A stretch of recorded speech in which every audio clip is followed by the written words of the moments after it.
¿Qué tal, señores? ¿Cómo están? Buenas tardes. Vamos a empezar la clase del día de hoy.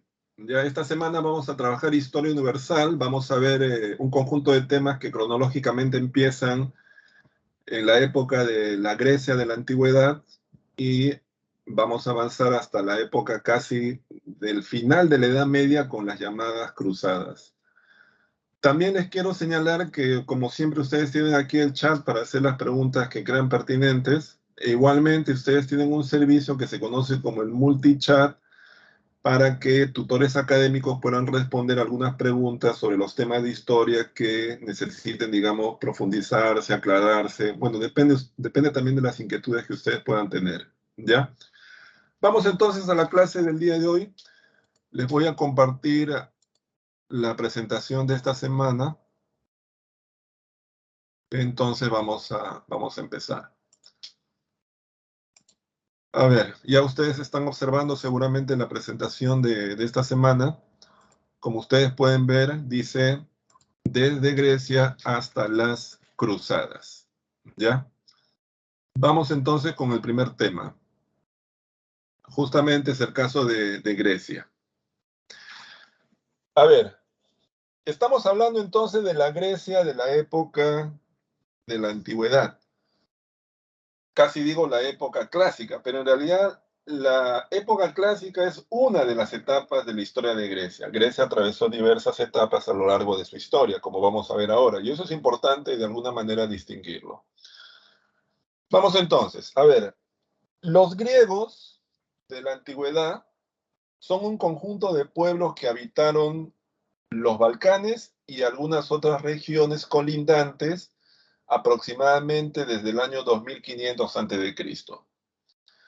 En ese sentido, lo primero que tenemos que explicar es justamente la parte de la geografía.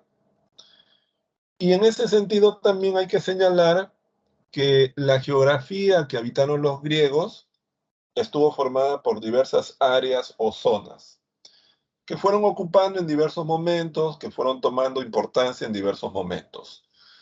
En ese sentido, se habla de la llamada Grecia continental, que viene a ser básicamente toda esta zona, que es la península de los Balcanes, que va desde la zona de Macedonia hasta las penínsulas del Peloponeso y del Ática. Esa sería, por ejemplo, la zona de mayor concentración poblacional en determinado momento de la historia de los griegos, pero no fue la primera zona que ocuparon los griegos. Una segunda zona es la llamada Grecia insular, que es toda esta zona del mar Egeo, donde hay centenares de islas que los griegos ocuparon también en determinado momento de su historia.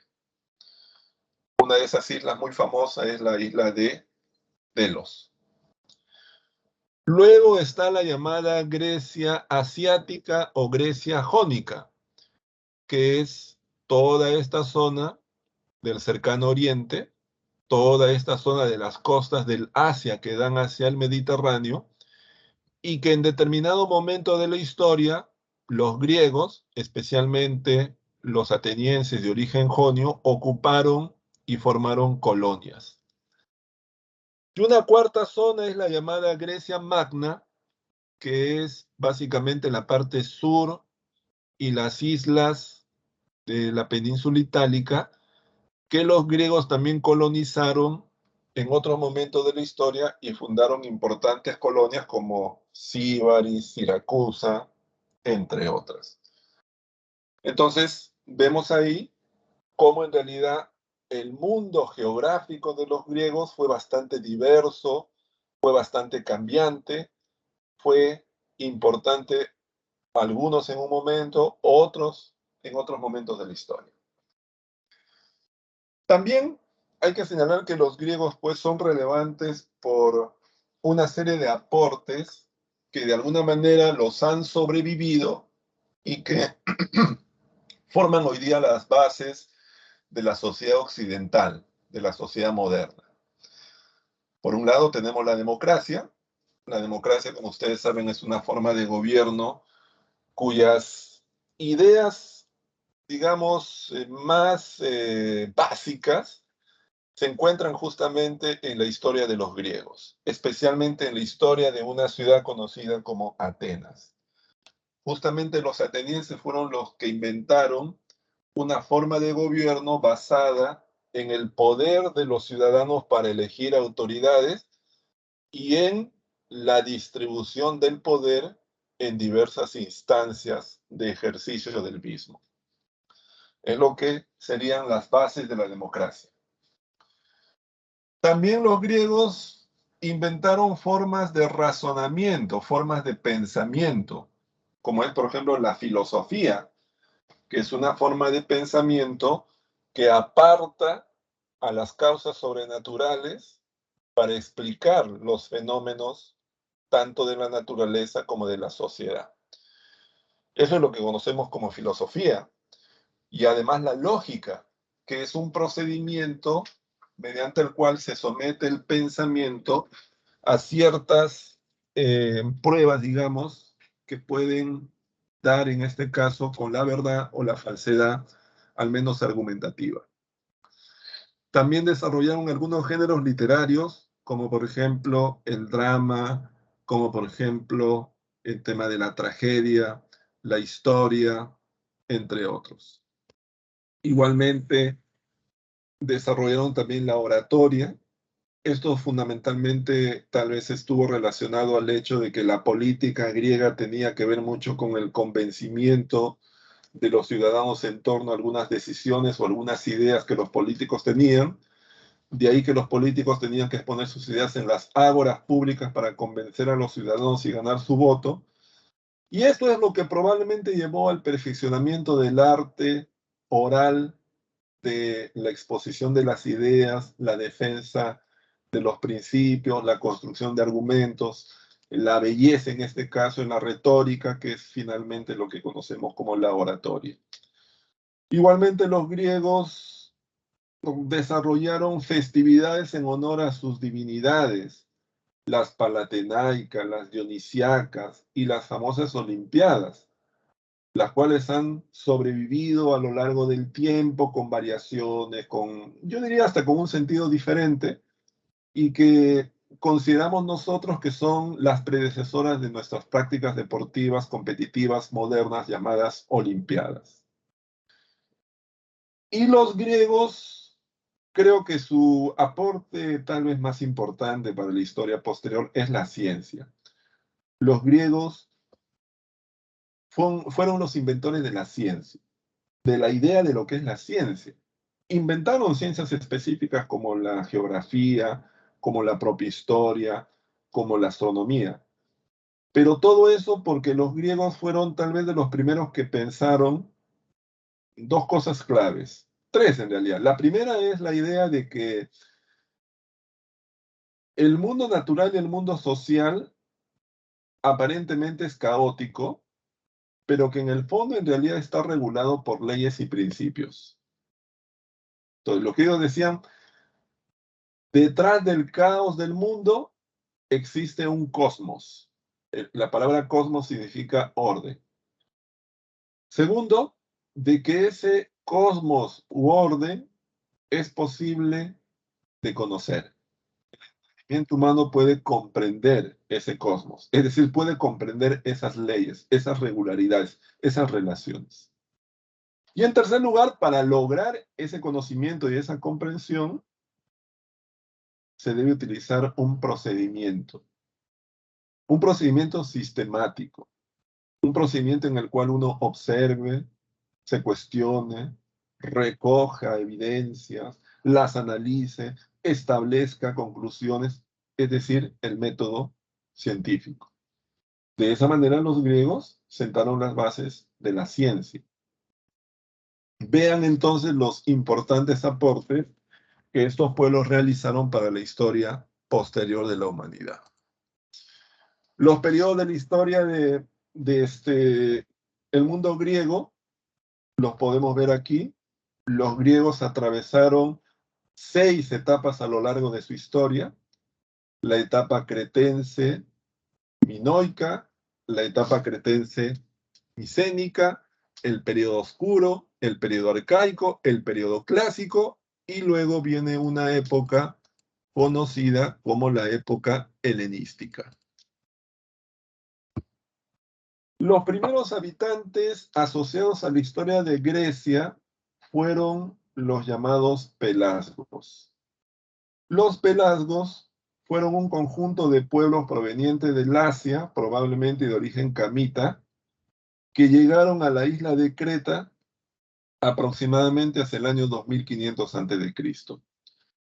Se establecieron en esta isla y con el tiempo dieron origen a una sociedad próspera, a una sociedad que se vio beneficiada sobre todo de su ubicación, porque Creta estaba justo, aquí está Creta, está justo en medio de lo que hacia el año 2500 era Egipto, que estaría acá en el sur que no podemos ver, y de un conjunto de pueblos que eran el nexo con los pueblos de Oriente.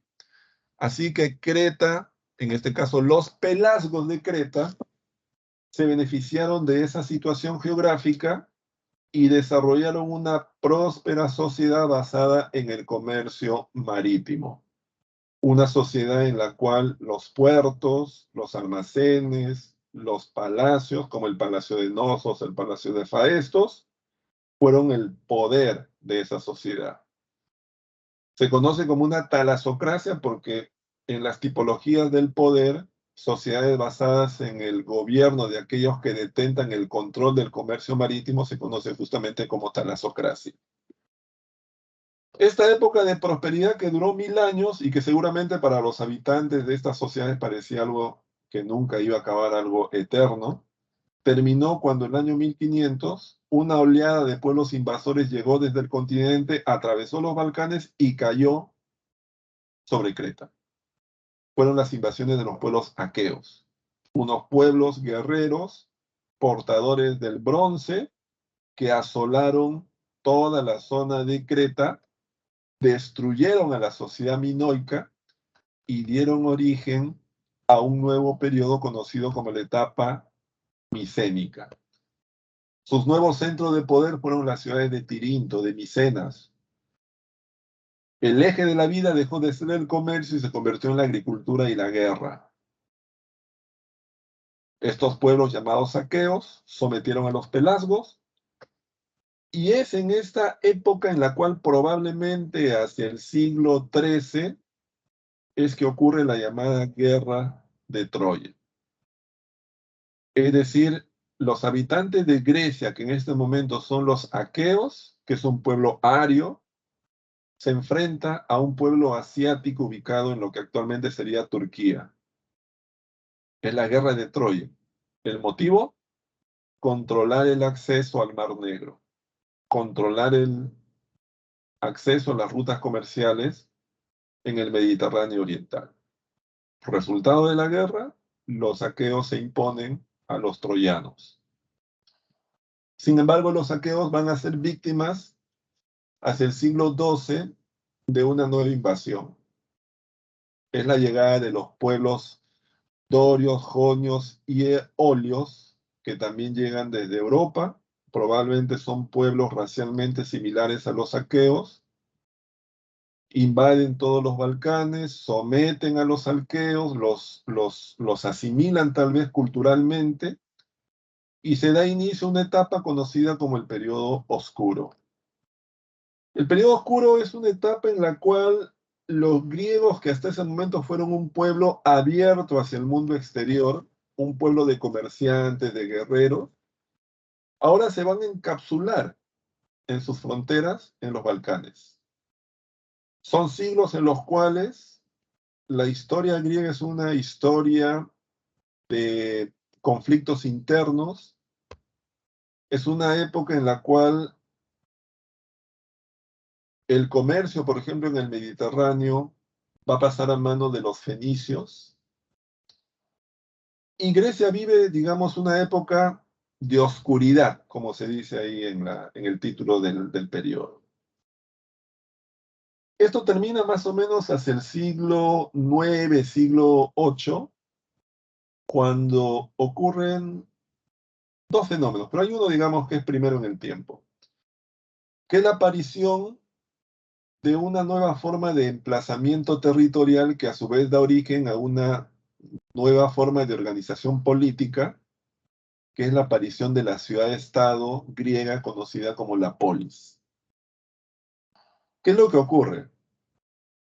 Lo que ocurre es que tal vez motivado por las características de la geografía de los Balcanes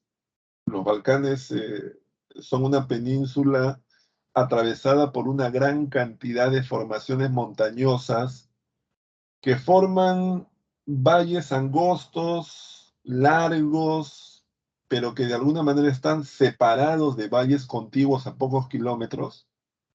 Tal vez esa característica de fragmentación del territorio hizo posible la aparición de justamente emplazamientos urbanos en esos valles que podían tener independencia política de otros emplazamientos en valles cercanos, pero a su vez podían tener autonomía porque también tenían sus propias fuentes de ingresos, de recursos.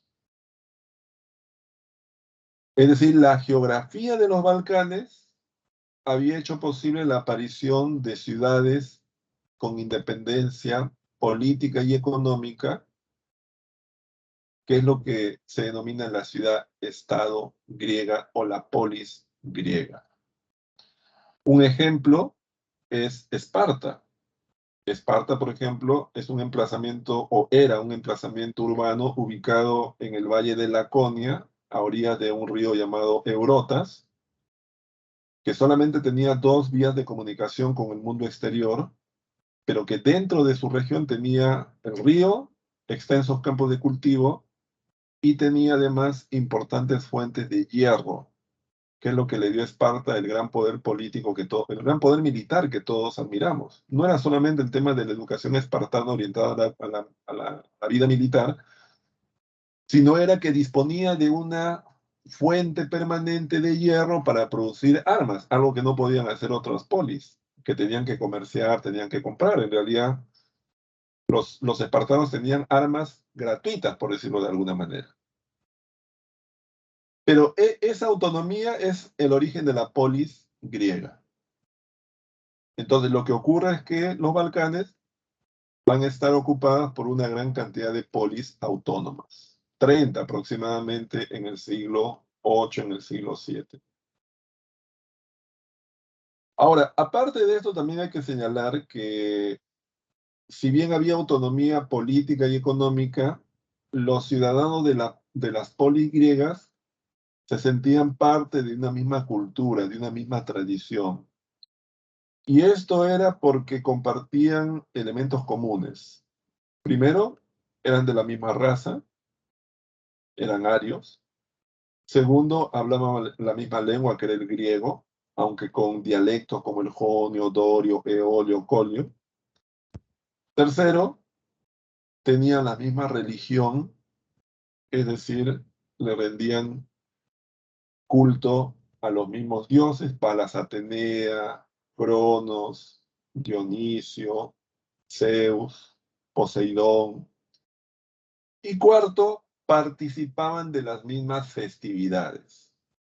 Es decir, periódicamente se reunían para rendirle culto a los dioses del Olimpo en las Olimpiadas, para rendirle culto a Palas Ateneas en las Palatenaicas, para rendirle culto a Dionisio en las Dionisiacas, ¿no? Estas festividades en honor a sus dioses eran actividades en las cuales los griegos reafirmaban sus vínculos de pertenencia.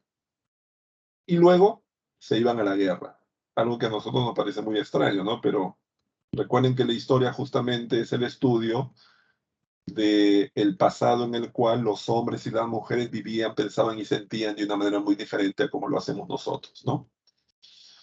Bueno, pero esta época que es una época en la cual también un poco comenzó una prosperidad económica y que seguramente trajo como consecuencia un aumento de la población, llevó también a los primeros grandes procesos migratorios hacia diversos lugares de todo el Mediterráneo. Los griegos comenzaron a migrar hacia las costas del Asia, hacia las costas de Italia, hacia las costas del África, hacia el Bósforo. Llegaron a lugares tan lejanos como lo que hoy día es España. Ahí fundaron una colonia llamada Gades, que es el primer asentamiento de lo que hoy día se conoce como Cádiz. Y ya en el siglo V, los griegos ingresaron a lo que se conoce como el periodo clásico. El periodo clásico es el momento en el cual los griegos van a ver la hegemonía de dos polis, que son Atenas y Esparta, van a enfrentar una guerra contra un pueblo extranjero que son los persas en las llamadas guerras médicas, van a enfrentarse entre ellos mismos en una guerra civil conocida como la Guerra del Peloponeso, que va a terminar con la destrucción de Atenas. Van a vivir previamente una etapa de prosperidad en Atenas conocida como el siglo de Pericles. Es una época muy importante, el periodo clásico. Y luego viene pues la época helenística en la cual se desarrolla el imperio macedónico y finalmente viene la época de decadencia griega hasta su conquista por parte de los romanos el año 146 a.C., luego de lo cual los griegos se convierten en una provincia del imperio romano.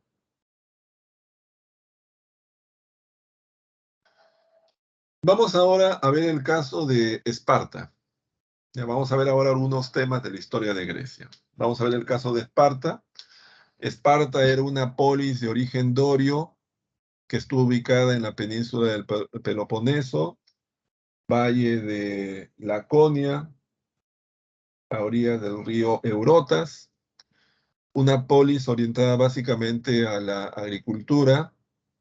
Una polis socialmente dividida en tres grandes grupos: los homoi, que eran los dorios, libres, ciudadanos, varones, que eran educados desde los 6 hasta los 18 años por el Estado, cumplían funciones militares entre los 18 y los 30, luego pasaron a ocupar cargos públicos en el servicio del Estado. Estaban los periecos, que eran extranjeros que radicaban en Esparta, dedicados a aquellas tareas que los espartanos consideraban innobles, como por ejemplo la artesanía, el arte, el comercio.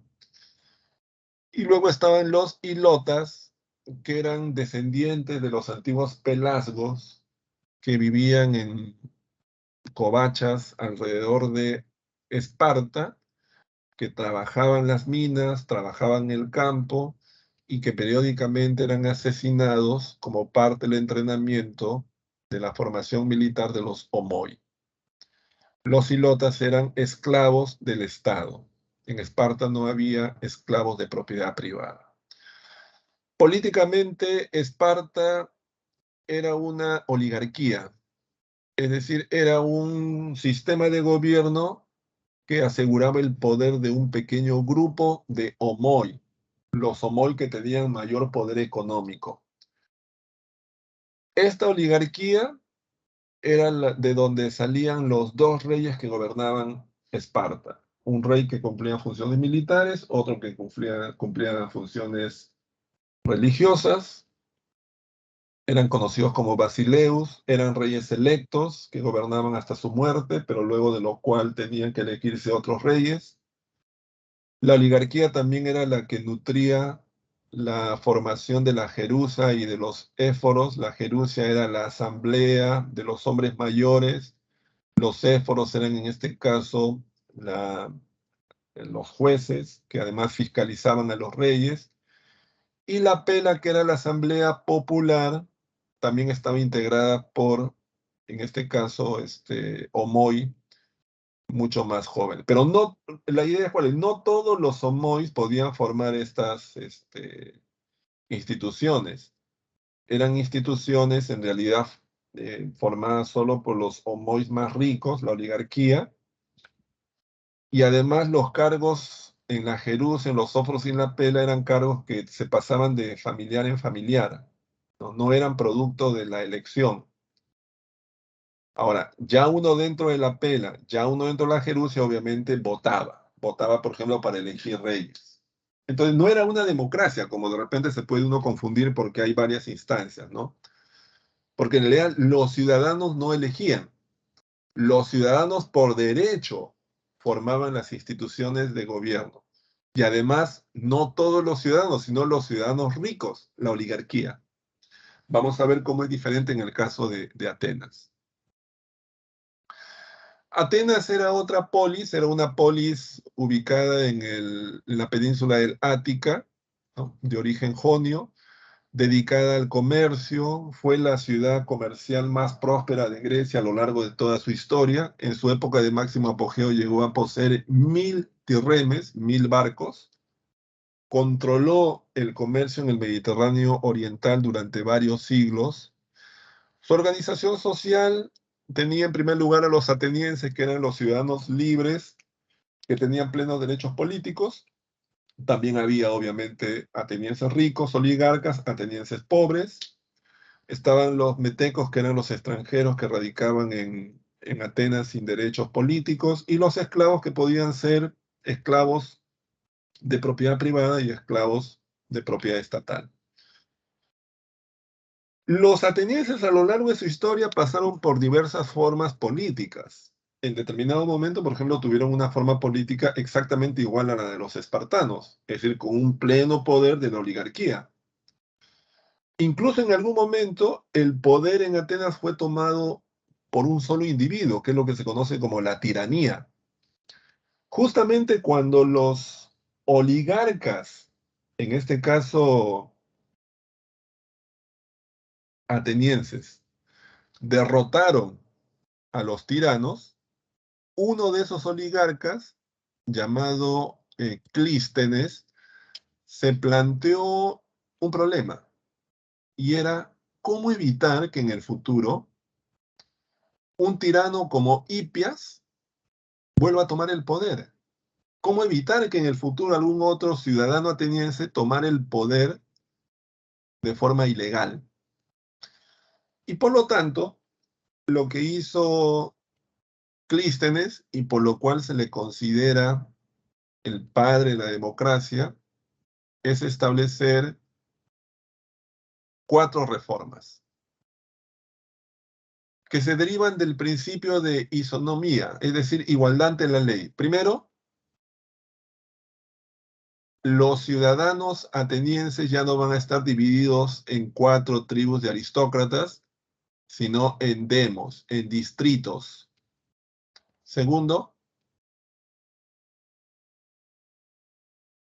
la política ya no va a estar en manos de las familias, sino va a estar en manos de la polis, es decir, de los ciudadanos, a través del voto. Tercero, todos los ciudadanos tienen derecho a ocupar cargos públicos. Cuarto, la justicia va a estar en manos de tribunales también elegidos y en base a la ley. Ya no va a estar en manos de la aristocracia en base a la costumbre. Con eso, en realidad, Clístenes lo que hizo fue crear el sistema que ustedes ven acá. ¿Por qué?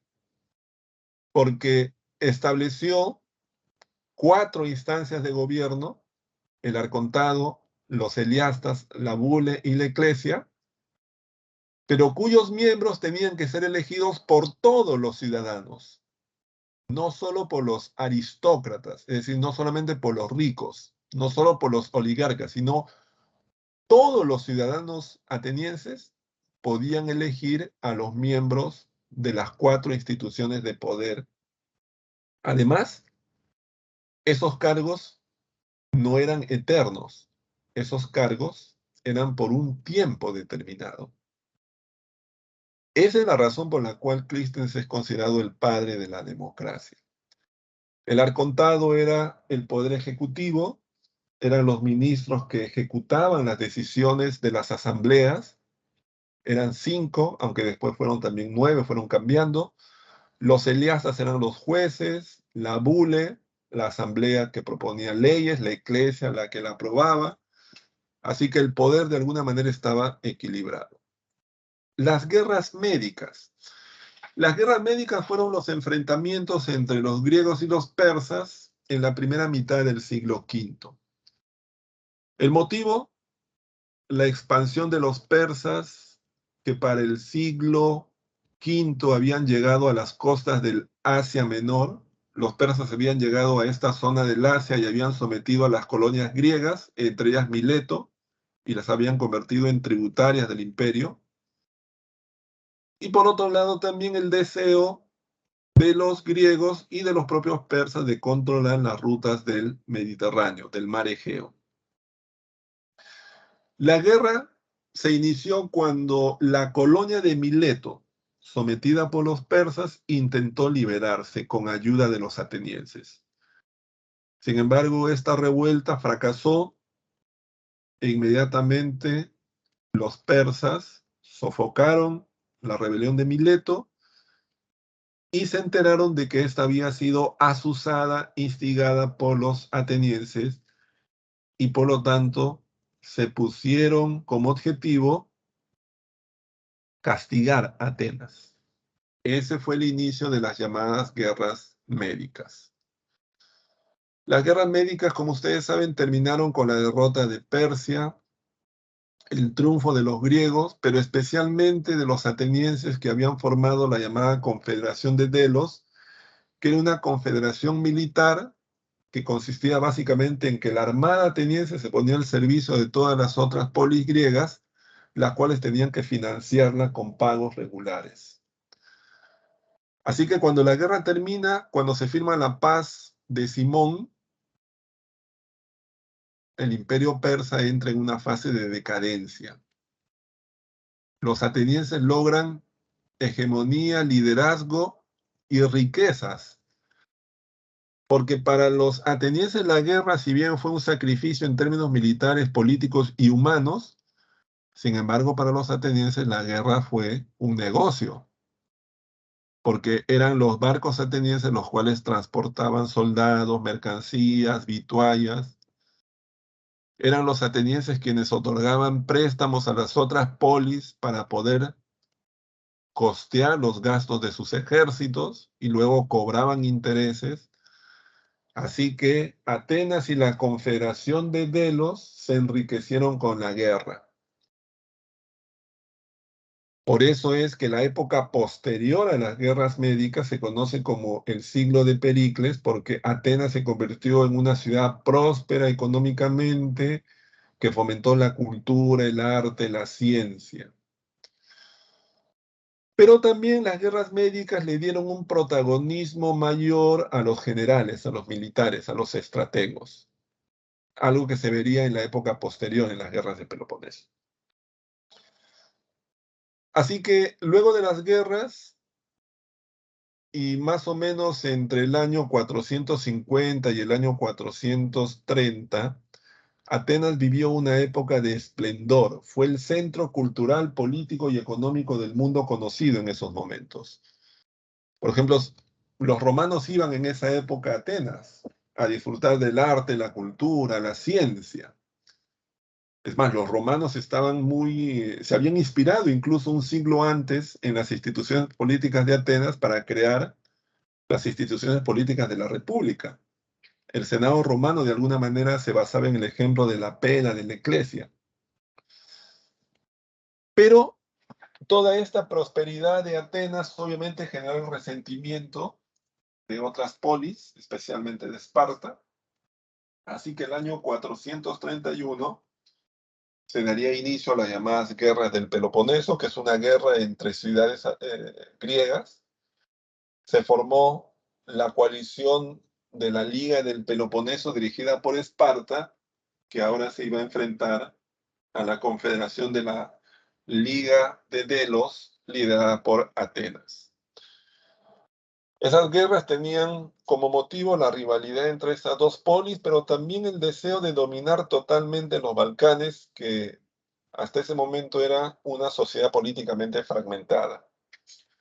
Las guerras fueron sangrientas. En un primer momento parecía que Atenas se iba a hacer con el triunfo, pero finalmente factores como el apoyo subrepticio de los persas en favor de los espartanos terminaría con la derrota de Atenas, la destrucción de la ciudad, la desaparición del sistema político democrático y la hegemonía de Esparta durante aproximadamente 10 años.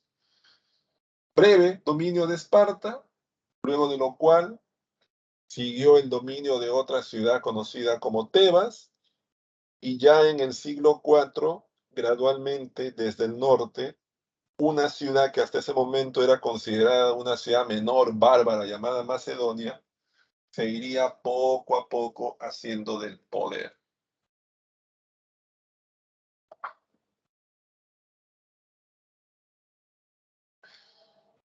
Entramos a la época helenística.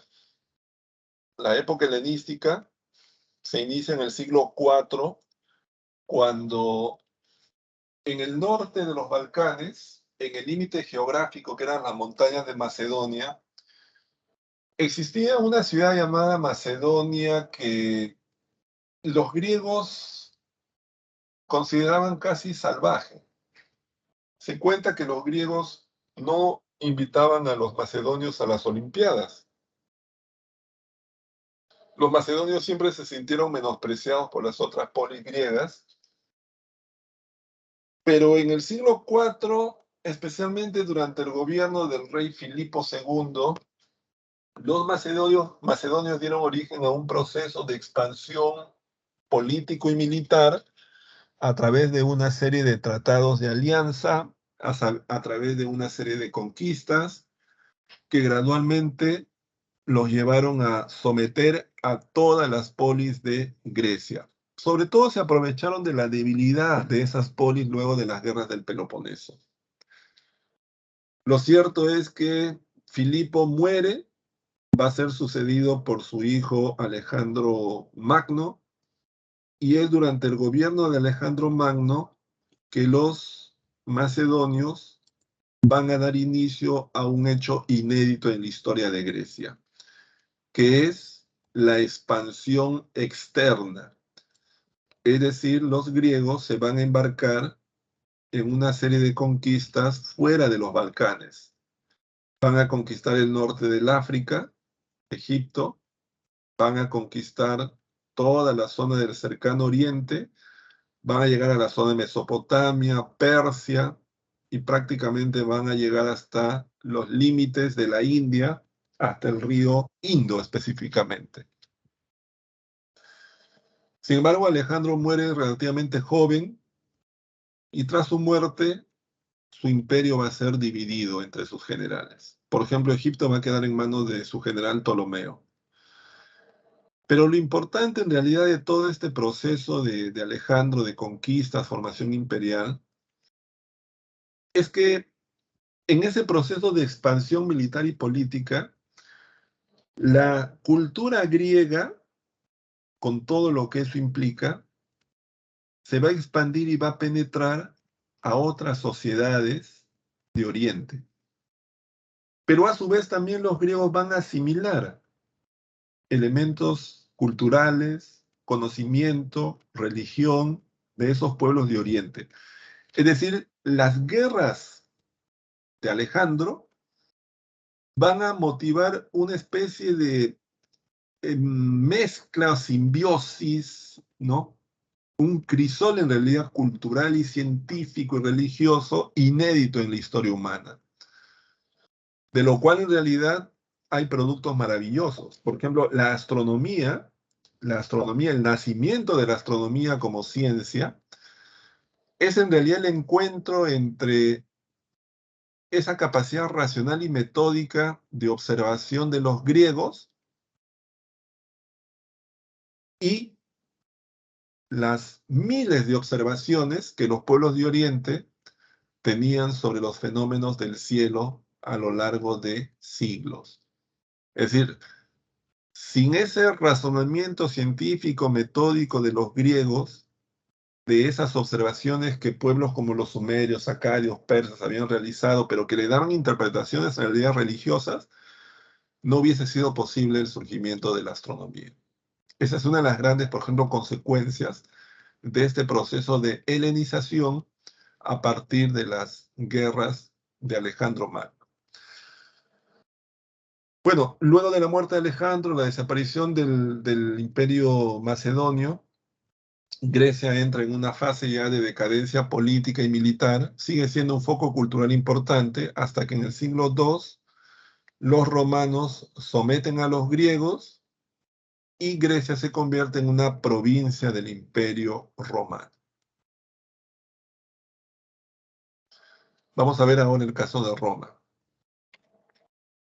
A ver, vamos con Roma.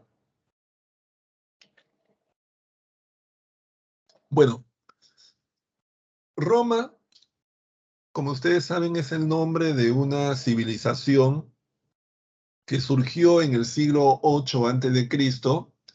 y que se prolongó hasta el siglo V después de Cristo, atravesando tres etapas, tres momentos conocidos como la monarquía, la república y el imperio. Geográficamente, Roma surgió en la península itálica, en un lugar muy específico que es a orillas del río Tíber, muy cerca a su desembocadura en el mar Tirreno, pero a lo largo del tiempo ocuparía territorios inmensos. Fue el imperio territorial y político más grande de toda la antigüedad. Los romanos llegarían a ocupar todo el Mediterráneo, prácticamente toda Europa, el norte del África, las Islas Británicas, el cercano Oriente, un imperio inmenso. Pero todo esto empezó, y vamos ya con la etapa de la monarquía, cuando en el siglo VIII un pueblo conocido como los latinos llegaron a orillas del río Tíber y se establecieron. El mito dice que esto fue producto, pues, de Rómulo, Remo, la leyenda de la loba, ya bueno, toda esa historia que ustedes conocen. Pero la historia real es que en realidad los latinos, al parecer, eran un pueblo de bandoleros que huyeron tal vez de algún lugar desconocido ubicado en alguna parte de Europa, que llegaron justamente a esta zona del río Tíber y se apoderaron de uno de los pasos naturales más importantes que hay sobre el río Tíber y que permite la comunicación del centro de Italia hacia el norte. Y en realidad lo que hacían estos latinos, al parecer, en un primer momento era extorsionar a todos aquellos que quisieran atravesar este lugar, este vado. Ese fue el origen poco noble, digamos, de los romanos. Bueno, lo cierto es que con el tiempo Roma comenzó a adquirir poder económico, poder político, especialmente porque controlaba rutas comerciales, tenía, digamos, también un importante puerto, que era el puerto de Ostia. Fue en esta época gobernada por dos dinastías, la dinastía de los latinos, la dinastía de los etruscos. Era una sociedad habitada por hombres ricos, hombres pobres, hombres con derechos, hombres sin derechos, hasta que en el siglo VI, el año 509, el último de los reyes etruscos, Tarquino el Soberbio, va a ser depuesto por una rebelión de patricios que toman el poder. Se establece entonces la República Romana. Es decir, el poder máximo va a estar ahora en una asamblea de nobles romanos llamados patricios, que se va a conocer como el Senado.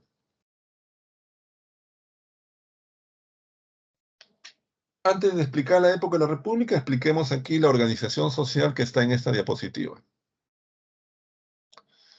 Socialmente, Roma era una sociedad que fue cambiando también a lo largo del tiempo, pero en sus orígenes Roma estuvo integrada por dos grupos sociales. Por un lado estaban los patricios, que eran los romanos libres, eran romanos que tenían plenos derechos políticos, tenían un gran patrimonio, tenían linaje, eran más o menos unas 60 familias, como la familia Claudia, la familia, por ejemplo, Julia, la familia de los Gracos, ¿no? Eran, digamos, los patricios, los nobles. Luego estaban también los romanos que no tenían patrimonio, que dependían de su trabajo para mantenerse y que estaban originalmente desprovistos de derechos políticos, aunque con el tiempo los iban a comenzar a ganar, especialmente durante la República. También estaban los clientes, que eran plebeyos que por alguna razón podían ganar prestigio político o podían algunas veces ganar también patrimonio, se podían hacer ricos y muchas veces pasaron a ser protegidos por la familia de los patricios. Esa relación de protección de un patricio sobre plebeyos adinerados se conocía como clientela. Eran los llamados clientes. Y fue muy común en Roma. Fue incluso legal que los patricios adoptaran clientes como hijos. El concepto de familia en Roma es un poco diferente al que tenemos nosotros. Se parece en muchas cosas, pero en otras es diferente. Y luego estaban los esclavos, que eran personas que habían sido sometidas a esa condición porque no habían podido pagar sus deudas o porque habían sido sometidos, habían sido derrotados en el campo de batalla. Los esclavos eran un grupo pues muy diverso, ¿no? Habían esclavos que era gente muy educada, podían ser, por ejemplo, filósofos como Séneca, podían ser también personas entrenadas en el arte de la guerra, como por ejemplo los gladiadores, podían ser gente que era mandada, por ejemplo, a las minas de sal, a las minas de hierro, a trabajar en los campos de cultivo, es decir, había esclavos de todo tipo. Ahora, también hay que señalar que la esclavitud siempre estuvo presente en Roma, pero sería en la época posterior a la finalización de las guerras púnicas cuando la cantidad de esclavos comenzó a aumentar exponencialmente en Roma. Hasta antes de las guerras los esclavos eran pocos, pero luego de las guerras médicas, los mercados de las ciudades romanas comenzaron a ver la llegada de miles de personas, hombres, mujeres, niños, gente educada, gente sin instrucción, en calidad de esclavos.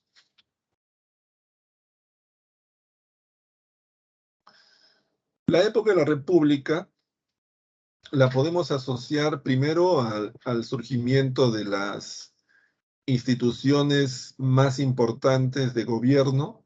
Estaba, por ejemplo, el Senado. El Senado era la asamblea formada por los senadores que elaboraban leyes, asesoraban a los magistrados. Estaba integrado en un primer momento solamente por senadores provenientes del grupo de los patricios, aunque luego también comenzaron a ser incorporados miembros provenientes de la clase de los plebeyos. El Senado además representaba al Estado romano en el exterior, a través de los pretores. Luego estaban el Senado estaba dirigido anualmente por un cónsul, ¿ya? Además también estos cónsules en determinado momento se alternaban. Y en determinado momento incluso se estableció que fueran dos. O sea, todo esto varió en el tiempo, no se puede ser tan esquemático, ¿no? Luego estaban las magistraturas, que eran los cargos públicos. Estaba, por ejemplo, el dictador, que era un cargo que surgía en momentos de crisis. Cuando Roma estaba en crisis y se necesitaba que se tomaran decisiones de forma rápida, uno de los cónsules era nombrado dictador. Es decir, se le daba todo el poder. Él podía tomar decisiones sin consultar a nadie durante 6 meses, luego de lo cual tenía que rendir cuentas. Pero esto se hacía básicamente para facilitar la toma de decisiones. Estaba, por ejemplo, el tribuno, que era el que defendía los derechos de la plebe. Estaba el pretor, que era el gobernador que representaba al Senado en las provincias sometidas a Roma. Estaba el censor, que era aquel encargado de vigilar la moral y las buenas costumbres de la población. Estaba el edil, aquel que se encargaba de la administración y el funcionamiento de las ciudades. Era como el alcalde. Estaba el cuestor, que era aquel que se encargaba de la recolección de los impuestos, importante para el mantenimiento del Imperio Romano.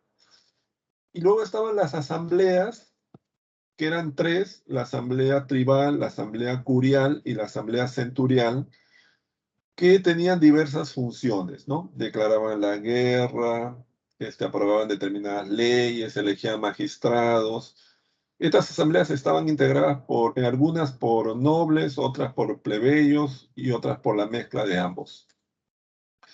También hay que señalar que a lo largo del tiempo, los plebeyos fueron ganando progresivamente derechos. Por ejemplo, la ley de las 12 tablas otorgó igualdad jurídica a los plebeyos, ya que antes los plebeyos eran juzgados con leyes diferentes a la de los patricios, ¿no? La ley de las 12 tablas permitió pues la igualdad ante la ley. La ley Canuleia, que permitió el matrimonio entre patricios y plebeyos y que de alguna manera generó un aumento en las relaciones de clientelaje, que ya no se daban solamente a partir de la adopción, sino a través del matrimonio. También la llamada ley Licinia, que permitió el acceso de los plebeyos al consulado. También estaba, por ejemplo, la llamada ley Olgunia. La ley Olgunia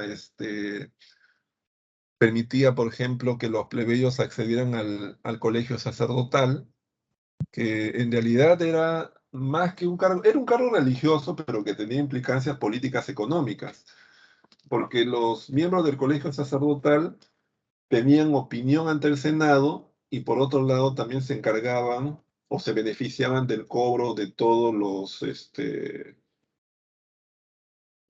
todas las ofrendas que se daban a los dioses en los templos, que generalmente eran objetos materiales, ¿no? Entonces era una importante fuente de ingresos. Durante la etapa de la República también ocurrió la expansión romana, ¿no? Por ejemplo, entre los siglos V y IV, Roma gradualmente comenzó a someter a todos los pueblos que hasta ese momento habitaban en la península itálica. Cuando los latinos llegaron a Roma en el siglo VIII, no es que la península itálica estuviese despoblada, estaba poblada. Ya en Italia, antes de los latinos, estaban los griegos, estaban los umbrios, los volscos, los oxos, los samnitas, ¿no? Pero ¿qué es lo que ocurrió? Lo que ocurrió fue que comenzaron gradualmente a conquistar, los romanos comenzaron a conquistar a estos pueblos,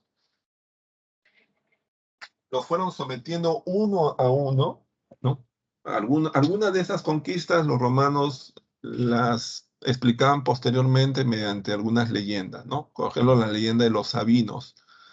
Supuestamente romanos y sabinos se habían unido luego de que los romanos habían raptado a las mujeres sabinas y los sabinos después los habían perdonado porque los romanos ya habían embarazado a las mujeres sabinas. Bueno, toda una historia medio legendaria, pero en la práctica lo más probable es que los romanos, por la fuerza, hayan sometido a todos estos pueblos.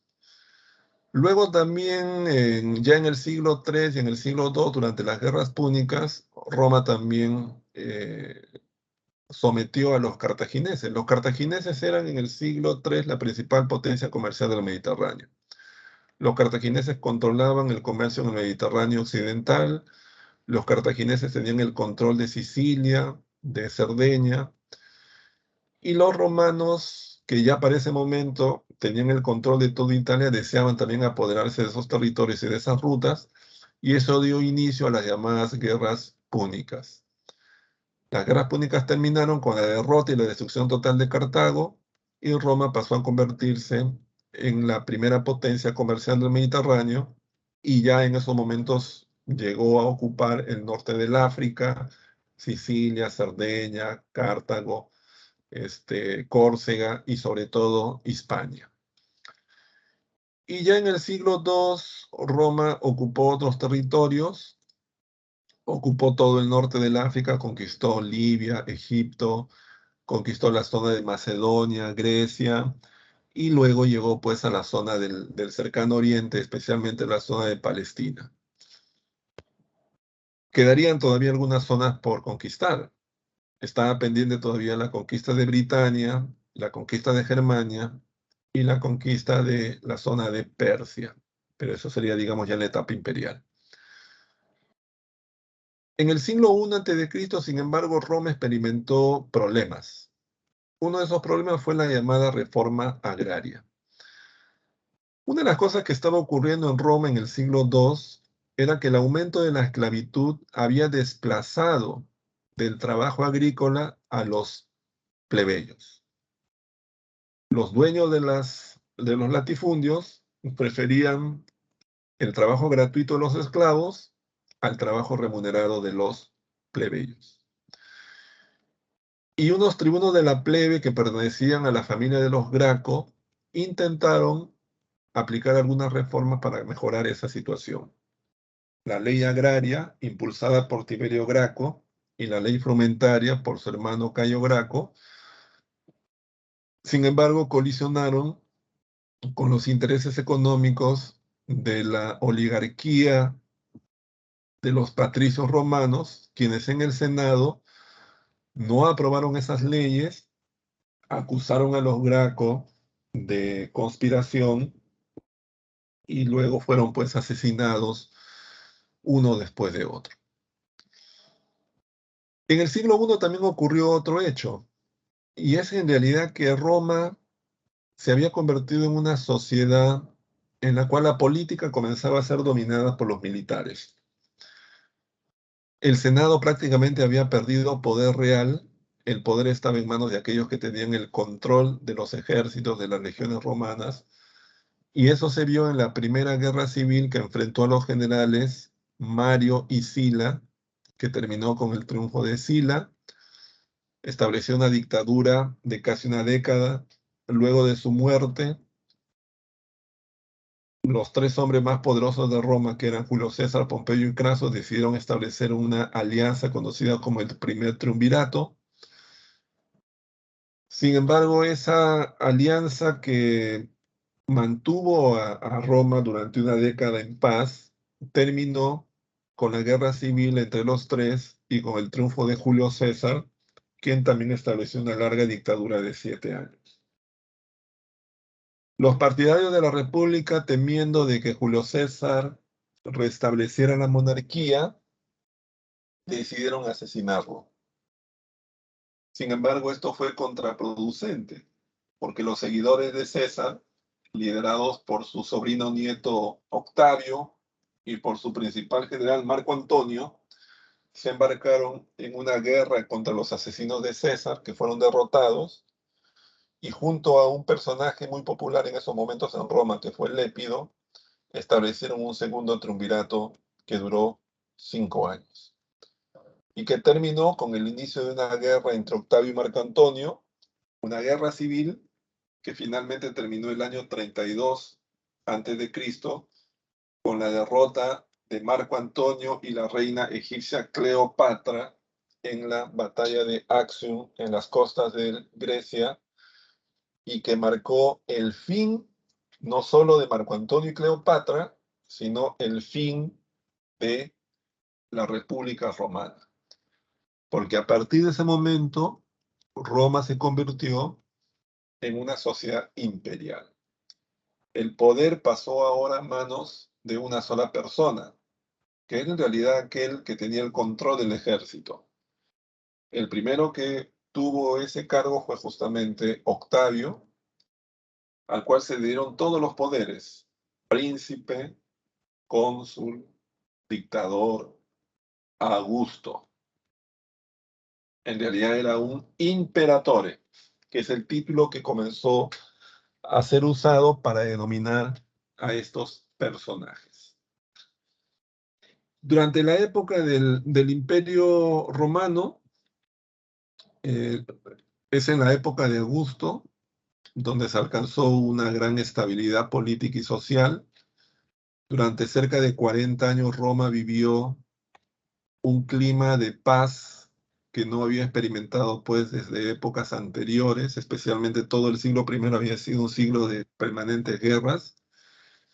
Pero durante el gobierno de Augusto, Roma vivió lo que se conoce como la Pax Romana. Esto además estuvo vinculado a una prosperidad en términos urbanísticos. Roma comenzó a crecer, llegó a ser una ciudad de casi 1 millón de habitantes. Es la época en la cual también se dio un importante impulso a las artes, a las letras, a las ciencias. Es la época en la cual, por ejemplo, se escribe el famoso relato épico romano conocido como la Eneida. También está el gobierno de Trajano. Durante su administración, pues los romanos logran por fin ocupar la zona del oriente. Mesopotamia y Asiria son incorporadas al imperio. Esto ocurre durante la época de Trajano. Es durante la época de Caracalla que se le concede la ciudadanía a todos los hombres libres que están dentro de los límites del territorio imperial sin distinción de su origen social, sin distinción de su origen étnico, sin distinción de su lugar de nacimiento. Esto fue clave, ¿no? Porque gozar de la ciudadanía romana en realidad le daba a las personas una serie de derechos. El primero de ellos era la protección de, o sea, la protección legal ante otro tipo de sociedades o autoridades. Tenemos también a Constantino, quien va a establecer la libertad de culto mediante el Edicto de Milán, algo que va a permitir el cese de las persecuciones contra los cristianos. Teodosio, quien va a reconocer el cristianismo como la religión oficial de Roma, en un momento en el cual ya toda la élite romana era cristiana, y además también consciente de lo complejo que era gobernar un imperio de tales dimensiones, va a dividir el imperio entre Oriente y Occidente en vísperas ya de las invasiones germanas. Y finalmente Rómulo Augustulo, que va a ser el último emperador, quien gobierna Roma en el momento en el cual Odoacro, rey de los Érulos, llega a Roma y somete la ciudad para poner fin a lo que hasta ese momento había sido pues el Imperio Romano, que en este caso ya era el de Occidente porque había sido previamente dividido. Vamos a las llamadas invasiones germanas. Bueno, las invasiones germanas, ¿no? Las invasiones germanas. ¿Quiénes eran los germanos? Los germanos eran en realidad un conjunto de pueblos de raza blanca que vivían más allá de los límites del río Rin. Eran pueblos que los romanos consideraban bárbaros porque tenían una lengua, una forma de vida y una religión muy diferente a la que tenían los romanos.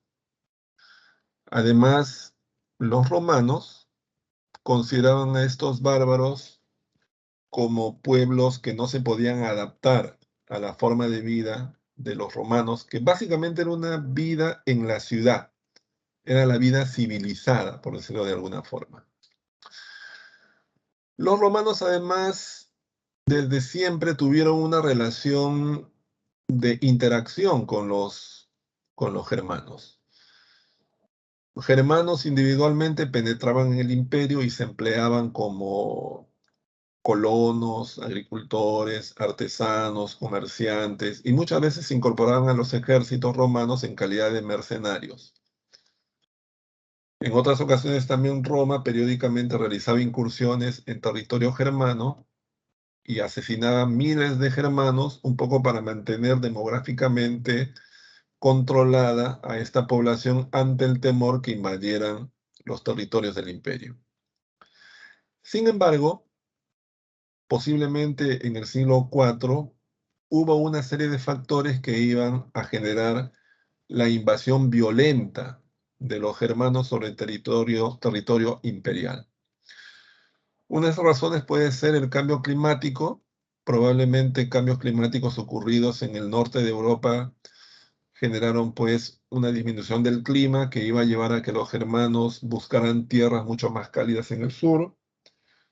También a eso hay que tomar en cuenta que probablemente los germanos comenzaron a crecer demográficamente y eso los llevó también a buscar nuevas tierras para buscar mayor cantidad de alimentos. Y también está la llegada de los hunos. Los hunos eran un pueblo proveniente de las estepas del Asia que llegaron a Europa y contra los primeros que colisionaron fueron justamente contra los germanos, contra los vándalos. Entonces, esta presión también probablemente motivó que los germanos incursionaran hacia el sur y hacia el occidente, penetrando en los territorios imperiales. En ese sentido, la batalla de Adrianópolis el año 378, que es el momento en el cual los visigodos derrotan a los romanos, marca en realidad el fin del poder político y militar de Roma. De ahí en adelante, en realidad, Roma nunca más volvería a recuperarse. Roma había utilizado diversas estrategias para mantener controlado a los bárbaros. Muchas veces se aliaba con un grupo de bárbaros para luchar contra otro grupo de bárbaros, pero cuando los romanos traicionaron a los visigodos obviamente se volcaron totalmente contra el imperio y los derrotaron justamente el año 378. Y todo esto obviamente terminó cuando el 476 los érulos toman el control de Roma y la capital del antiguo imperio pues ya cae totalmente bajo el control de los bárbaros. Las consecuencias de las invasiones bárbaras, aparte digamos de la finalización del imperio, es por ejemplo el surgimiento de las lenguas romances, es decir, van a surgir lenguas que surgen un poco de la relación e interacción entre el latín y las lenguas originarias de los germanos. Por otro lado, también el cristianismo, que ya era una religión oficial en el imperio, va a ser rápidamente asimilada por los invasores bárbaros y la economía se va a trasladar fundamentalmente al campo. Va a decaer el comercio, va a decaer la producción artesanal, la vida de alguna manera va a perder calidad, se va a trasladar al campo, todo va a ocurrir, digamos, en torno a las grandes propiedades, al trabajo agrícola, al trabajo, digamos, de la cría de animales, la autosuficiencia, etcétera. Y de todos los reinos que se iban a formar, porque los germanos llegaron a Europa y se quedaron, se establecieron en diversas provincias del antiguo imperio romano. Los visigodos en lo que había sido la provincia de Hispania, los anglos y sajones en la provincia de Britania, los ostrogodos en la propia península itálica, y los francos se establecieron en la antigua provincia romana de Galia. En esos momentos entonces, los francos en el siglo V se dieron cuenta de que si bien ya estaban establecidos en esos territorios, tenían dos problemas. El primer problema era que eran diversas tribus que no tenían unidad política. Y el segundo problema era que su presencia en Europa era una presencia ilegítima, producto de una invasión. La solución practicada por el rey Clodoveo fue cristianizar a los francos. Los francos fueron los primeros que se cristianizaron.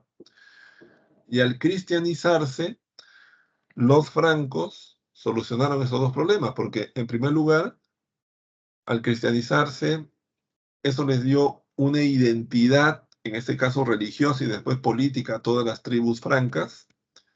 Y en segundo lugar, al cristianizarse, los francos se convirtieron en un aliado natural de la Iglesia Católica, que en esos momentos estaban siendo asediadas por otros reinos como los reinos ostrogodos. De esa manera entonces los francos se consolidaron como el más importante reino bárbaro en Europa, pero ahora un reino cristiano. Eso ocurrió en el siglo V y VI, básicamente. Y sobre las bases justamente del reino franco es que se va a desarrollar el llamado Imperio Carolingio. El Imperio Carolingio es el nombre que se le da a una entidad política que surgió en el siglo IX sobre las bases del reino franco. Como ya hemos visto, el reino franco se forma por las invasiones bárbaras, por el proceso de cristianización, y en el siglo VIII, específicamente en el año 751, el rey Pipino el Breve asume el poder del reino franco. Y él es el que va a establecer una alianza total con el papado. Su hijo, Carlomagno, que va a gobernar entre el año 768 y el año 814, es quien va a dar forma al llamado Imperio Carolingio. El Imperio Carolingio fue un intento exitoso de volver a unir extensos territorios de Europa. El reino carolingio, el Imperio Carolingio va a abarcar lo que hoy día sería Francia, Alemania, el norte de Italia, Austria, Bélgica, Holanda. Y además, durante esta época del Imperio Carolingio, la Iglesia Católica se va a consolidar como un poder político y económico en Europa. Por un lado, por la gran cantidad de iglesias que Carlomagno va a construir, aproximadamente 1000, y por otro lado, por una serie de donaciones que Carlomagno va a hacer en favor de la Iglesia Católica. Sobre todo le va a donar tierras, con lo cual la Iglesia Católica va a tener gran cantidad de feudos dispersos por toda Europa, que van a ser su principal patrimonio económico y la base de su poder económico en ese momento y en el futuro. ¿Cómo estaba organizado el Imperio Carolingio? La máxima autoridad era el emperador, en este caso Carlomagno. Luego había una asamblea de nobles conocida como los Campos de Mayo, cuya tarea principal era la elaboración de las leyes, llamadas capitulares. Y luego había un conjunto de funcionarios conocidos como marqueses, condes y duques, que se encargaban de la administración y el gobierno de pequeñas secciones del inmenso imperio. La capital era la ciudad de Aquisgrán, ubicada actualmente en Alemania. El emperador tenía una serie de funcionarios que dependían directamente de él. Estaban, por ejemplo, los cancilleres, los missi dominici, los chambelán, pero de ellos el más importante era el missi dominici. El missi dominici se encargaba de supervisar el cumplimiento de diversas tareas por parte de los funcionarios. Pero el Imperio Carolingio también significó un cambio a nivel de la cultura, un renacimiento, por eso que también se habla de un renacimiento carolingio. Por un lado, hubo una reorganización de los estudios y una sistematización del conocimiento. El conocimiento fue organizado en base a las llamadas 7 artes liberales: la retórica, la gramática, la dialéctica, divididas en el llamado trivium y quadrivium. Y estaban también los centros educativos, que eran las escuelas, la llamada escuela palatina, que era la escuela para la formación de la nobleza en el arte de la guerra, en el arte del gobierno, las escuelas conventuales, que eran las escuelas religiosas encargadas de formar a los hombres de ciencia para el desarrollo del conocimiento en los conventos, en los monasterios, poseedores de las bibliotecas, y las escuelas parroquiales, que eran aquellas que estaban orientadas a la enseñanza de la gramática, de la escritura, de la lectura, del cálculo, sobre todo orientada a aquellas personas, a aquellos grupos encargados del comercio y de las actividades económicas. Cuando Carlomagno muere el año 814, el poder pasa a manos de su hijo Ludovico Pío, quien gobierna hasta el año 840. A su muerte, sus 3 hijos se van a embarcar en una guerra civil que va a durar 3 años, que va a culminar el año 843 con la firma del Tratado de Verdún, que establece la división del antiguo Imperio Carolingio en los reinos de Germania, Lotaringia y Francia, que una década después a su vez se va a fragmentar en nuevos pequeños reinos y señoríos en manos de los antiguos funcionarios carolingios. Es decir, para el año más o menos 1860, perdón, el año 860 después de Cristo, en Europa lo que existe es una gran cantidad de pequeños condados, marcas, ducados. Ya no queda nada del antiguo imperio carolingio. Consecuencias de todo este proceso de la desaparición del imperio carolingio, el debilitamiento del poder central, como es obvio, el aumento del poder de los señores locales, duques, condes, marqueses, y todo este clima de inestabilidad política y social va a facilitar una nueva ola de invasiones. Va a facilitar la llegada de los llamados pueblos vikingos, que provienen desde la zona del norte de Europa, desde lo que hoy día sería la zona de Escandinavia, y también de otros pueblos que provienen de la parte oriental, los sarracenos, los magiares, entre otros.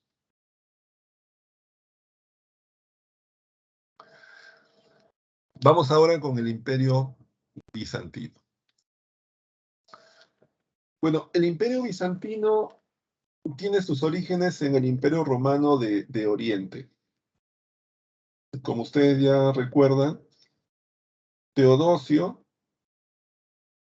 había dividido el Imperio Romano en dos zonas, esto sobre todo para facilitar el gobierno de territorios que eran pues imposibles de gobernar en base a los medios de comunicación y de transporte de la época. Y justamente la parte oriental, cuya capital era la ciudad de Bizancio, sería la base del llamado Imperio Bizantino. Bizancio era una ciudad que había sido fundada en la época de los griegos, el año 623 a.C. Luego los romanos la habían convertido en una ciudad romana, en un punto importante del comercio romano hacia el Mar Negro, pero una ciudad pequeña en realidad de Oriente. En la época ya de el emperador Constantino, Constantino se dio cuenta de que Bizancio podía convertirse en la plataforma comercial más importante de Roma hacia todo Oriente. Entonces comenzó una serie de reformas. Mandó a construir un puerto muy grande, amurallar la ciudad, construir depósitos de agua al interior en la zona subterránea, y eso convirtió a Bizancio en una ciudad, digamos, de mayor importancia. Por esa razón es que justamente Teodosio la va a convertir en la capital del Imperio Romano de Oriente. Y por eso también Bizancio con el tiempo va a ser conocida como Constantinopla. Ahora, una vez que el Imperio Romano de Occidente cae el año 476, el Imperio Romano de Oriente sobrevive. Constantinopla y el resto, digamos, de las zonas adyacentes, de alguna manera se van a aislar del clima de destrucción e inestabilidad generada por las invasiones bárbaras. Los hunos incluso van a sitiar en realidad Constantinopla, pero no van a poder atravesar las murallas que eran infranqueables. Así que un siglo después de la caída del Imperio Romano de Occidente, el Imperio Romano de Oriente es una sociedad próspera, especialmente durante el gobierno de Justiniano. Justiniano gobierna durante el siglo VI. Justiniano, por ejemplo, va a conquistar o va a retomar el control de algunas zonas que habían sido ocupadas por los bárbaros. va a reconquistar el norte del África, va a reconquistar una parte de Italia, va a reconquistar una parte de España, aunque luego también va a tener que ceder esos territorios. Pero digamos, en ese sentido, durante la época de Justiniano se alcanza la máxima expansión territorial.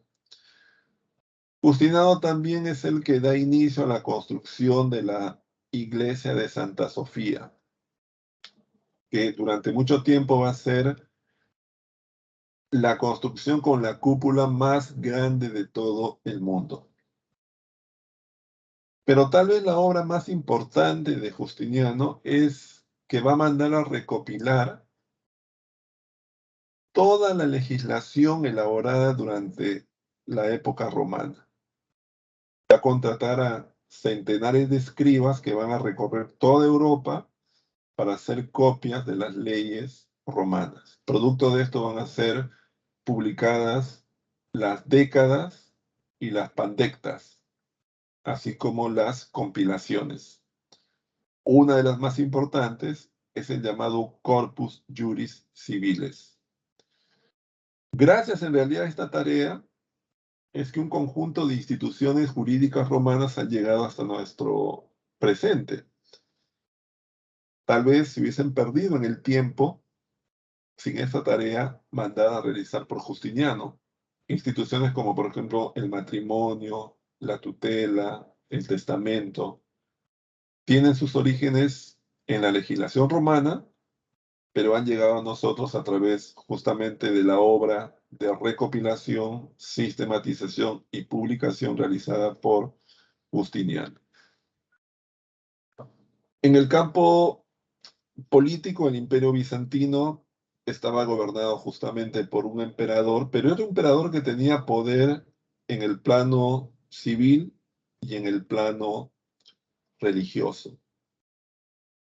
Es decir, el emperador nombraba a las autoridades religiosas en el territorio imperial. Eso se conocía como el césaropapismo, que era diferente a lo que ocurrió en Roma, donde el emperador no podía nombrar a los obispos, que eran las autoridades religiosas. Eso lo hacía el Papa.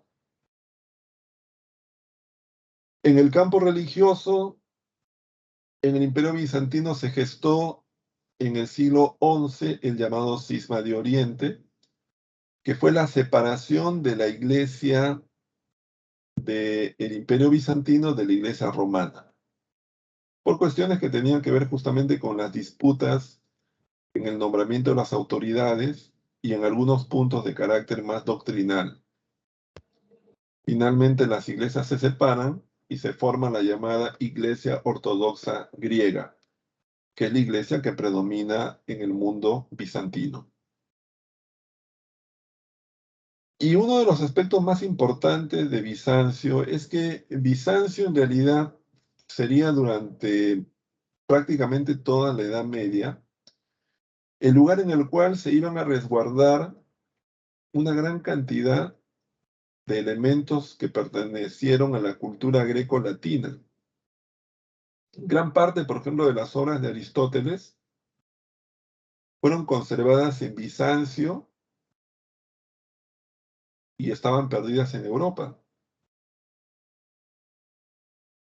Los bizantinos eran, por un lado, un imperio pluricultural, donde habían varias lenguas oficiales como el latín, el griego, el arameo, que tenía mucha predilección por la recopilación y las traducciones, que no solamente se hicieron en el campo legislativo, sino también en el campo cultural, religioso, artístico, literario. Y esto se iba a poner en evidencia cuando entre los siglos XIV y XV, una gran cantidad de sabios italianos como Petrarca, como Boccaccio, que asociamos al humanismo, iban a traducir de el griego bizantino, del latín bizantino, de bibliotecas bizantinas, muchos textos de la filosofía griega que nosotros hoy día asociamos, por ejemplo, a personajes como Aristóteles. Es decir, los bizantinos conservaron buena parte de la cultura y del pensamiento antiguo que volvería a Europa a fines de la Edad Media a través de los humanistas italianos. ¿Cómo llega a su fin Bizancio? En el siglo XV. Bizancio fue sitiada durante varios años por los turcos otomanos. No podían en realidad tomar Bizancio. Bizancio estaba rodeada por dos sistemas de murallas que eran infranqueables. Durante 1000 años diversos pueblos habían intentado tomar Bizancio, habían fracasado. Pero los turcos se apertrecharon de un arma desconocida hasta esos momentos en Europa, que era el cañón. Y a cañonazos derribaron parcialmente las murallas de Bizancio, la cual fue tomada y fue posteriormente saqueada. Y eso marcó el fin de la prosperidad, del poder económico y del poder político de esta ciudad. Vamos ahora a ver el llamado Imperio Musulmán. Se denomina Imperio Musulmán a una entidad política que surgió en la península arábiga en el siglo VII y que logró el control de diversas zonas del África, el Asia y Europa, y que permaneció como un gran poder político hasta el siglo XIII. Pero todo esto en base a una ideología religiosa conocida como el Islam. De ahí que también se hable del imperio del Islam. Islam es el nombre de la religión. Musulmán es el nombre de la persona o el creyente de esa religión. Primero hay que recordar que la península arábiga en el siglo VI era una zona habitada por una gran cantidad de tribus de origen árabe semita que se dedicaban fundamentalmente al comercio, especialmente el comercio de mercancías de la ruta de la seda y también el comercio de la sal, que era en esos momentos un producto de mucha demanda en Europa. Sin embargo, en el siglo VII aparece un personaje llamado Mahoma. Mahoma es alguien que va a comenzar a predicar la fe en un solo Dios llamado Alá, frente a un pueblo árabe que era un pueblo sin unidad política y sin unidad religiosa. Alá cuenta que había sido visitado por el ángel Gabriel, el cual le había hecho la revelación de la palabra de Alá y le había encargado predicar. Mahoma durante algún tiempo no tuvo ningún seguidor, pero poco a poco comenzó a ganar espacio, comenzó a tener seguidores, y ya para el año 622 Mahoma era un personaje que había congregado a miles de seguidores. Y por lo tanto Mahoma se convirtió en un personaje peligroso para los sacerdotes de la Meca. Se puso precio a la vida de Mahoma. Mahoma tuvo que huir de la Meca el año 622. Eso se conoce como la Égira, que es un punto clave en la historia de los musulmanes.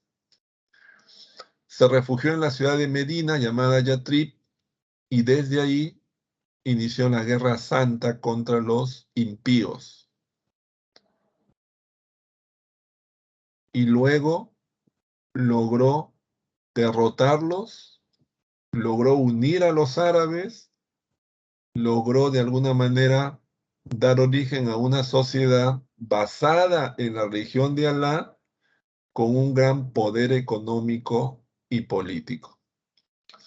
Esto se conoce como el Califato Perfecto, que duró hasta el año 632. Luego de la muerte de Mahoma, sus seguidores, conocidos como califas, gobernaron en 3 etapas conocida como ortodoxo, media y abasida, y gradualmente comenzaron a expandirse. Los árabes llegarían a controlar el norte del África, Egipto, Libia, Marruecos, Túnez, llegarían a ocupar Europa, específicamente España.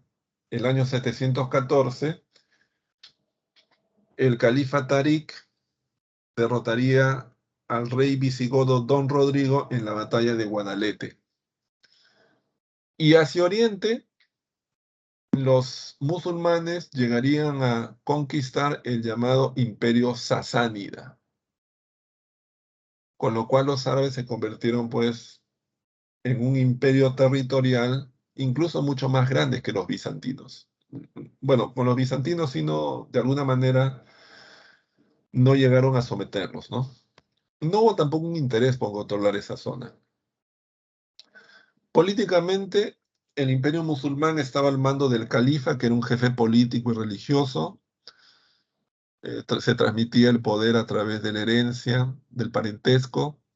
El gran visir, que era el primer ministro, y los walis, que eran los gobernadores que se nombraban en las provincias bajo el poder de los califas. El Islam era la religión basada en la creencia de Alá, en su profeta Mahoma. El libro religioso era el llamado Corán, que contenía las revelaciones hechas por Alá a Mahoma, y todo fiel musulmán debía practicar los 5 pilares. Por ejemplo, el jihad, que era el esfuerzo para defender la fe de Alá, que algunos consideraban la Guerra Santa. El Ramadán, que era el ayuno en el mes de febrero. El zakat, que era la limosna. La peregrinación, que era la visita que una vez en la vida todo musulmán tenía que realizar a la Meca para tocar la Kaaba en la mezquita sagrada. Y la ablación, que era la oración que todo fiel debía realizar diariamente en dirección a la Meca. Eran los pilares, en este caso, de la práctica del Islam de todo buen musulmán. Y junto a esto también están algunas manifestaciones culturales, ¿no? Es decir, que el Islam, aunque también creo que hay que decir aquí mejor los árabes, porque eso ya trasciende la religión, los árabes, aportaron en realidad una gran cantidad de aspectos a las sociedades, sobre todo europeas. En la filosofía, por ejemplo, Averroes fue un importante seguidor de las doctrinas aristotélicas. En el campo de la matemática, el compendio de cálculo de Al-Jaurisimi, así como también haber llevado a Europa los mal llamados números arábigos, que en realidad son números de la India, el concepto de cero.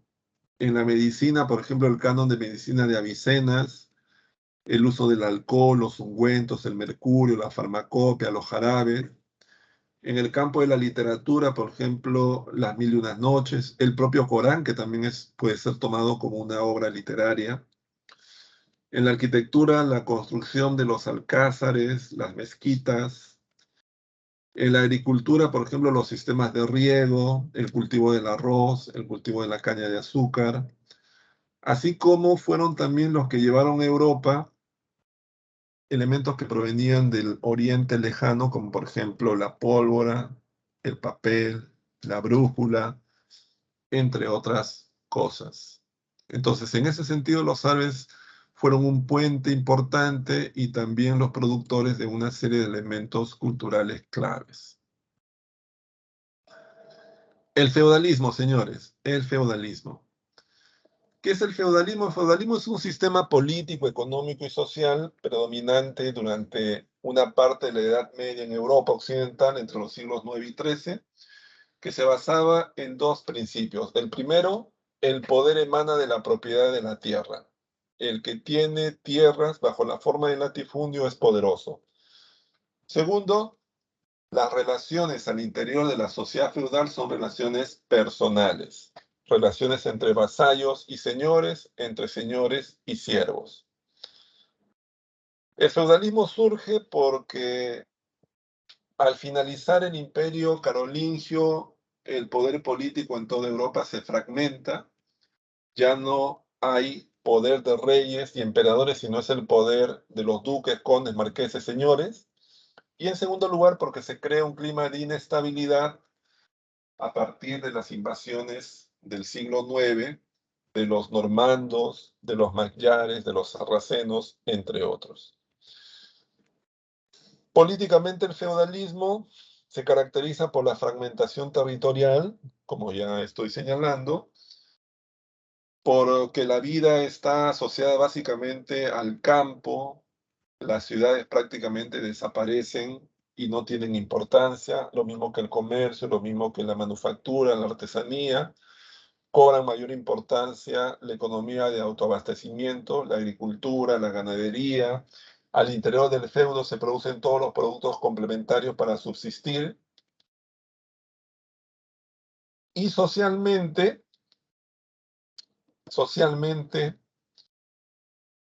la sociedad se divide en tres grupos: los bellatores, que son los nobles, dedicados a la guerra, dedicados al gobierno, con privilegios, con leyes en base a la tradición. Los oradores, que son aquellos que comunican a los hombres con Dios, dedicados al culto, también gozan de una serie de privilegios. Y los laboradores, que son el pueblo, integrados fundamentalmente por los siervos, pero también por los artesanos. Son aquellos que trabajan, son aquellos que producen los medios de subsistencia para el conjunto de la sociedad. Las relaciones más importantes son el vasallaje, que es la relación entre hombres libres. El vasallo es un hombre libre, subordinado a un señor, que tiene como principal bien el honor, mientras que el señor es un hombre libre que tiene honor y propiedad. Por lo tanto, entre vasallo y señor se establece una relación. El vasallo le jura fidelidad a su señor a través del acto de homenaje, que consiste en postrarse frente a su señor para justamente demostrarle respeto. Y el señor, que en una retribución le entrega una parte de su feudo para que la trabaje. Pero también entre hombres libres y otros que no lo son existen relaciones. En este caso estamos hablando de la relación de servidumbre. Es la relación entre un señor y un siervo. El siervo tiene que trabajar y tributar a su señor. El señor a su vez lo tiene que proteger de la violencia de otros señores. Es una relación asimétrica, pero relación en fin, porque el mundo feudal se basa en relaciones personales. Finalmente, el tema de las cruzadas. ¿Qué fueron las cruzadas? Las cruzadas fueron campañas militares y religiosas que los europeos desarrollaron contra el cercano Oriente entre los siglos XI y XIII. Fueron 8 campañas que estuvieron motivadas, vamos a poner aquí en la otra diapositiva, por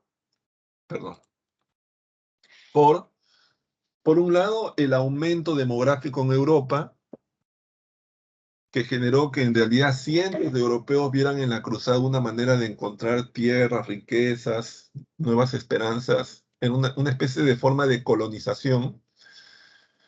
El sistema feudal, que necesitaba incorporar también tierras en manos de los señores, el deseo de la iglesia de ganar prestigio en un momento tal vez de crisis, el interés de los señores feudales por obtener riquezas en el cercano Oriente, y el interés también de las ciudades italianas por controlar las rutas y los puertos en Oriente.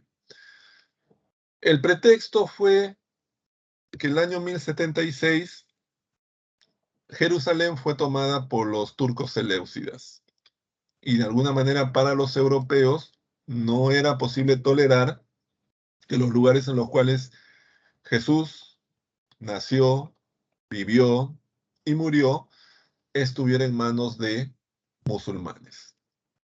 Eso llevó a que el Papa Urbano II, en el Concilio de Cremont, convocara a la primera cruzada, ofreciendo el perdón de los pecados a todos aquellos que participaran en las cruzadas. Miles de personas se unieron a los cruzados. Cuando uno dice cruzadas, uno se imagina pues una especie de 100 caballeros montados en sus caballos marchando hacia Jerusalén.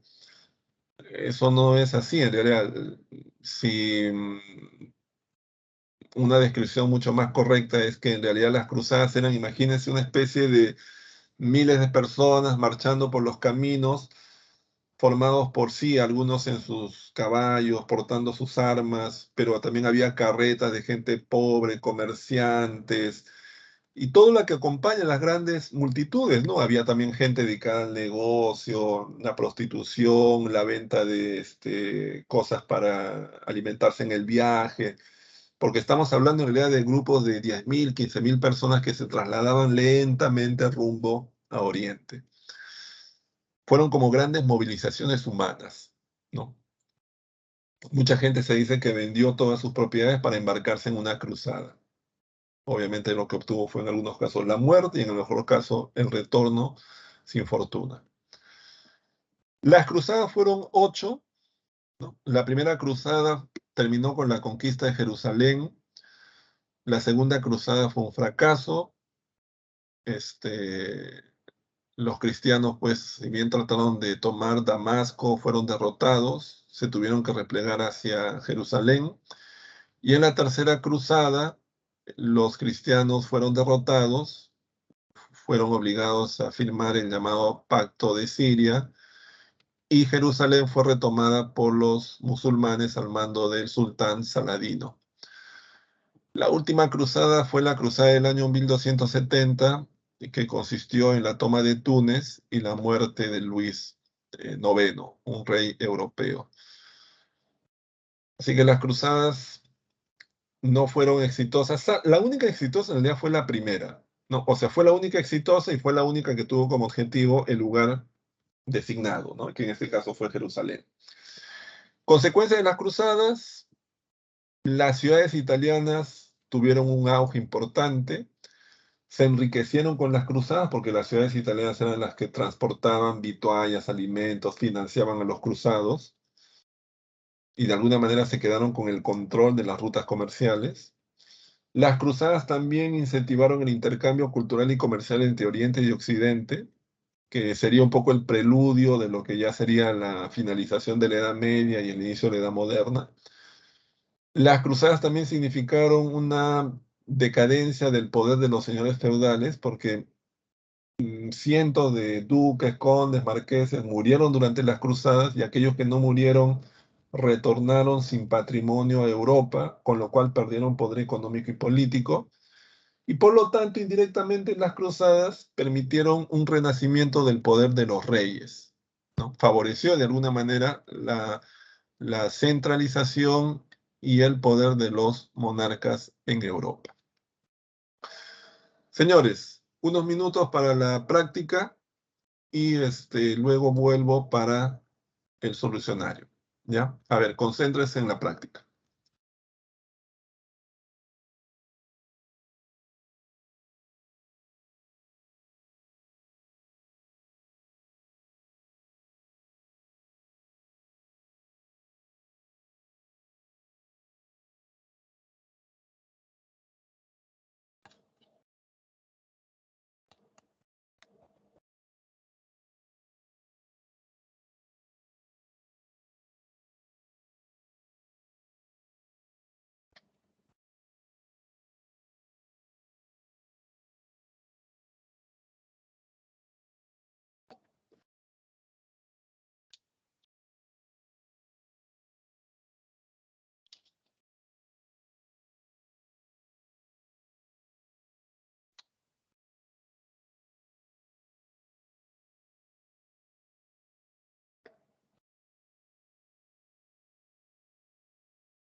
A ver, vamos a explicar ahora las respuestas, ¿ya? A la separata, a la práctica.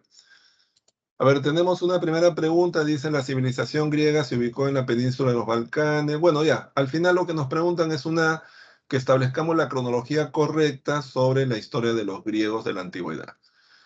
De los 5 acontecimientos que están señalados ahí, el más antiguo es la guerra de Troya, que ocurrió en el siglo XII antes de Cristo.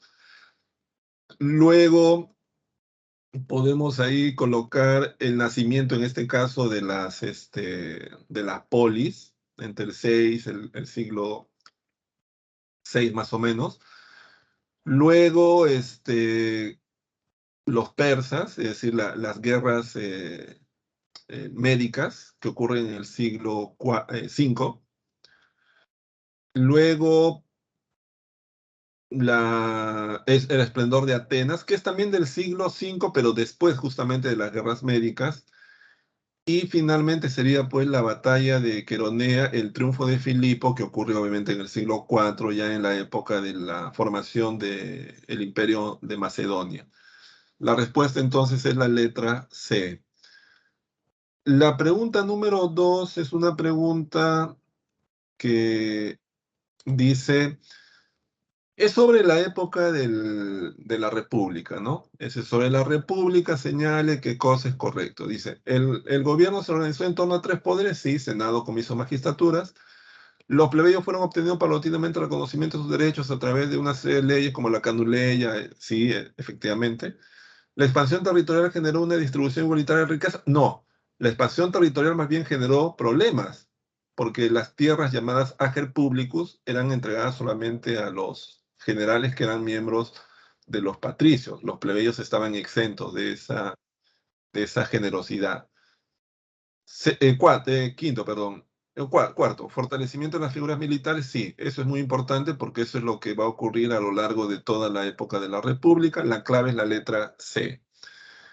La pregunta 3 es una imagen, y esa imagen está asociada pues al acto de reconocimiento de un vasallo a su señor, que es la muestra de fidelidad, es una muestra pues de dependencia. La respuesta es la letra C.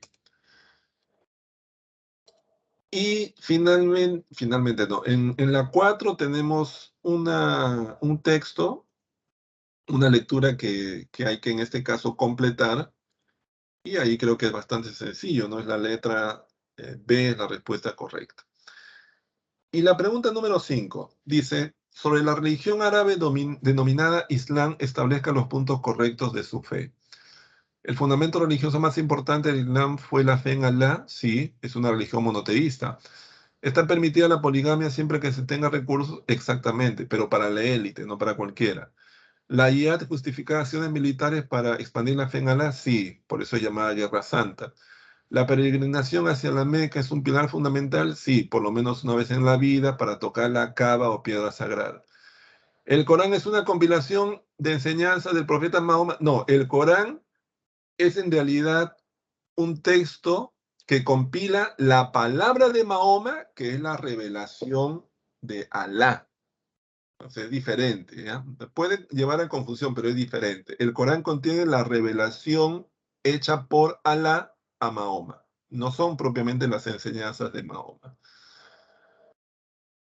Están las claves aquí en el chat por si acaso, y con eso pues damos por terminada la clase del día de hoy. Señores, nos vemos. Gracias. Hasta la próxima semana.